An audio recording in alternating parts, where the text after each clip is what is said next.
Welcome back to another episode of Evolving, the podcast designed to help you strive, thrive, and optimize. This week, we're talking about stress. Stress is an unavoidable part of our daily lives. So, how can we mitigate stress so that it doesn't cause adverse health outcomes? On the other hand, how can we leverage the benefits of stress in order to help us stay motivated? Is there a sweet spot when it comes to stress exposure? Stay tuned, I'll answer all of this and more coming up.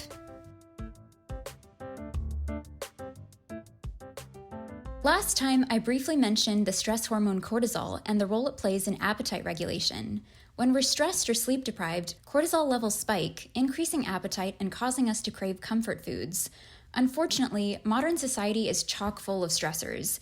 Constantly getting inundated with text messages, emails, or Slack notifications can overstimulate your body's fight or flight response, leading to chronically elevated cortisol levels.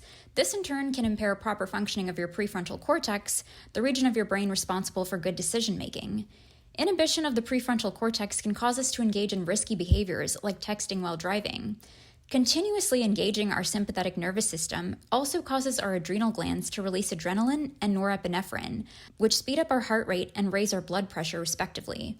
This is why chronic stress can contribute to hypertension over time. The autonomic nervous system in our brain can communicate with the enteric nervous system in our gut. This explains why stress can lead to digestive issues like irritable bowel syndrome. The fight or flight response allows for the mobilization of your muscles at the expense of rest and digest activities, like the normal contractions that move food along your digestive tract. Stress can also change the composition of your gut bacteria, affecting your digestive and overall health. Chronic stress can dampen immunity, making you more vulnerable to infections and slowing the rate at which injuries heal. Curbing chronic stress is important for longevity because high levels of stress are associated with shortened telomeres, the shoelace tip ends on chromosomes that measure a cell's age. Every time your cells divide and replicate, your telomeres get a little bit shorter. When telomeres become too short, a cell can no longer divide and dies. Psychologists define stress as the physical and mental response to events that we consider challenging or threatening. In other words, stress is a reaction to a disruptive stimulus. This means that the amount of stress we experience is largely proportional to how we appraise situations. When you miss a flight or someone schedules a last-minute meeting at work, you have the choice to either roll with the punches or get worked up about it. Stressful situations are inevitable, but what matters is how we respond to that stress. If we view stressful situations as challenges that we can control and master, rather than as threats that are insurmountable, we'll perform better in the short term and stay healthier in the long run. Stanford psychology professor Alia Crum describes mindsets as portals between conscious and subconscious processes. In the wake of the 2008 financial crisis, she conducted an experiment in which she asked volunteers to watch videos about the nature of stress. One group didn't watch any videos, one watched videos that detailed the debilitating side of stress, and another group watched videos that emphasized the enhancing nature of stress. The goal was to change people's mindsets and observe the results. Crum wanted to find out whether orienting people to a particular mindset changed the way they responded to stress. She found that just 9 minutes of videos a week were enough to change people's mindsets about stress and the incidence of physiological symptoms associated with stress, like backaches, muscle tension, insomnia, and racing heartbeat. People who watched the enhancing videos reported better work performance and fewer symptoms compared to the group who watched the debilitating videos. Interestingly, people who watched videos about how stress is debilitating didn't report a worsening of symptoms, which could be because the idea that stress is debilitating is already the dominant narrative. Of course, stress isn't all bad, and a certain amount is actually required in order to keep your bodily systems humming along at peak performance. In his book, The Comfort Crisis, journalist Michael Easter argues that our calorie-rich diets, perfectly temperature-controlled environments, and relatively sheltered lives could be the reason for many modern mental and physical ailments. Modern conveniences like fast food, air conditioning, and smartphones allow for easy access to both necessities and luxuries. Easter cites evidence from exercise scientists, economists, and spiritual leaders about the benefits of discomfort for our well-being, and makes the case against sedentary activities that diminish challenge in favor of convenience, such as choosing the elevator instead of taking the stairs, eating as a result of boredom instead of physiological hunger, and spending an average of 95% of our time indoors. To push back against the latter and test his physical and mental limits, Easter embarked upon his own 33-day wilderness journey to the Alaskan backcountry. Epic outdoor challenges mimic some of the stressors our ancestors experienced and may offer more tangible health benefits than activities like organized sports. Leaving our sterile modern worlds and confronting new stressors can lead to improved self-esteem, character building, and psychological resilience. The well-known conservationist John Muir conveyed a similar sentiment in his writings on California's High Sierra peaks. He wrote, "Few places in this world are more dangerous than home. Fear not, therefore, to try the mountain passes. They will kill care, save you from deadly apathy, set you free, and call forth every faculty into vigorous, enthusiastic action. Even the sick should try these so-called dangerous passes, because for every unfortunate they kill, they cure 1,000. The transcendentalist Henry David Thoreau had a similar idea when he decided to spend 2 years on the shores of Walden Pond. I went to the woods because I wished to live deliberately, to front only the essential facts of life, and see if I could not learn what it had to teach, and not, when I came to die, discover that I had not lived. I wanted to live deep and suck out all the marrow of life." Muir and Thoreau both argue that we need to shake ourselves out of apathy and complacency in order to embrace our full potential and realize just how much we're capable of accomplishing. Lack of exposure to natural environments can adversely affect our gut microbiome diversity, the loss of which has been linked to almost all chronic disease states.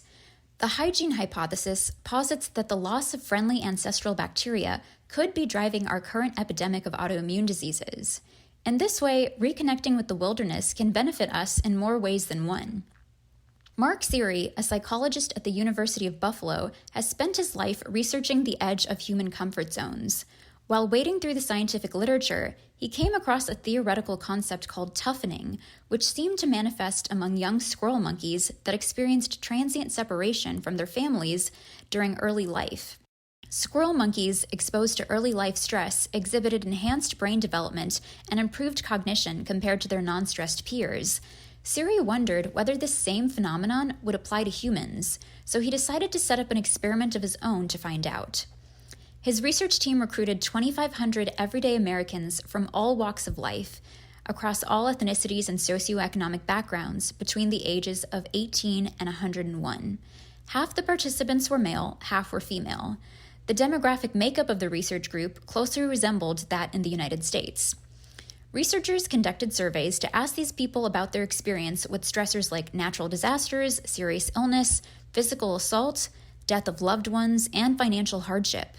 Compared to those who had lived a relatively sheltered life, people who had faced some adversity reported higher levels of life satisfaction, presented with fewer physical and psychological symptoms, and were less likely to use prescription painkillers. Facing some challenges, but not an overwhelming amount, had instilled a certain degree of resilience, allowing them to better cope with new stressors. These relationships can be plotted along U-shaped curves, where both very low and very high levels of cumulative lifetime adversity are associated with less favorable health outcomes. Seary wondered if he could observe the same relationship in a controlled setting. He brought a group of undergraduate students into his laboratory and asked them about difficult life events, and then asked them to immerse their hands in a bucket of ice water for as long as possible. As predicted, people who reported moderate levels of lifetime adversity reported feeling less intense pain and were less likely to catastrophize or ruminate over discomfort. This finding also translates to other types of stressors like giving a difficult exam or public speaking. People who have experienced some lifetime adversity are less likely to feel overwhelming dread and more likely to view the experience as an opportunity. Resilience means bouncing back to the same level you were at before. But what if we could take this idea a step further and become even better than we were before? People who emerge from tragedy functioning at a higher level than before exhibit something called post-traumatic growth. Social psychologist Laura King finds that some individuals who undergo incredible adversity not only display higher levels of happiness, but also develop greater cognitive complexity as a result of their experience. In contrast to post-traumatic stress disorder, post-traumatic growth is characterized by enhanced abilities and a propensity towards antifragility. In his book Antifragile, Nassim Nicholas Taleb describes the difference between robust and antifragile systems. Robust systems can take multiple hits and keep going. Eventually they break down, but it takes more than one shock to the system. Antifragile systems, on the other hand, become stronger when stressed. Taleb writes, "Some things benefit from shocks. They strive and grow when exposed to volatility, randomness, disorder, and stressors, and love adventure, risk, and uncertainty. Yet, in spite of the ubiquity of this phenomenon, there is no word for the exact opposite of fragile. Let us call it antifragile. Antifragility is beyond resilience or robustness. The resilient resists shocks and stays the same. The antifragile gets better."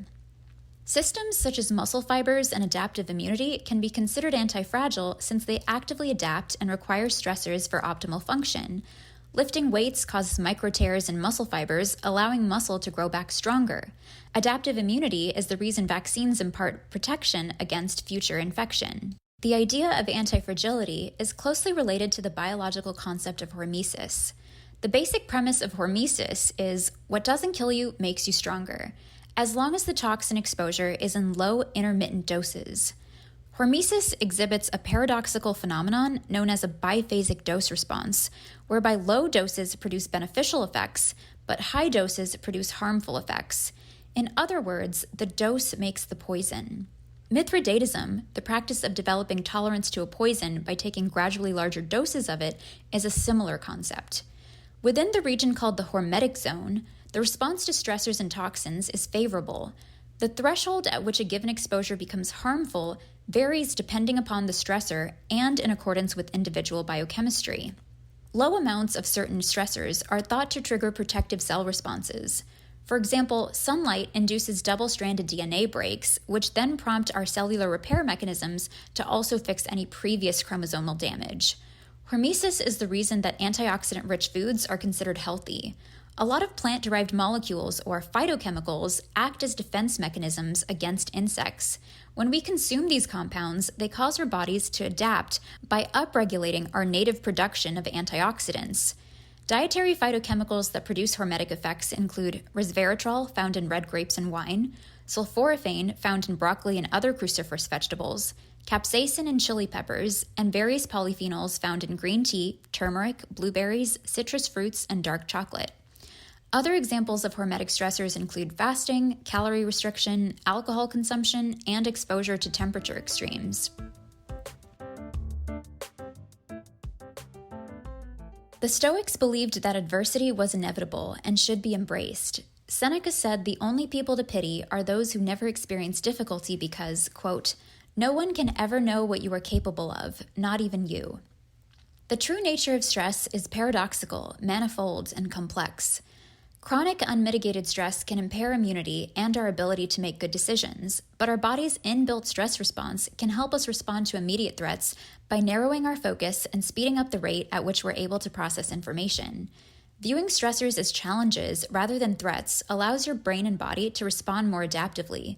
Natural environments test our physical and mental endurance in ways that expand creativity while taming burnout and anxiety. A certain degree of stress can enhance performance. Phytochemicals possess health-boosting properties because of their ability to upregulate our body's cellular stress response. Moderate exposure to hormetic stressors can improve well-being by triggering inbuilt protective mechanisms and making us more antifragile. I leave you with this quote from Nobel Prize-winning neurobiologist Rita Levi-Montalcini. "Do not fear difficult moments. The best often comes from them." In other words, things don't always happen for the best, but we can always choose to make the best of the things that happen. Thanks for listening.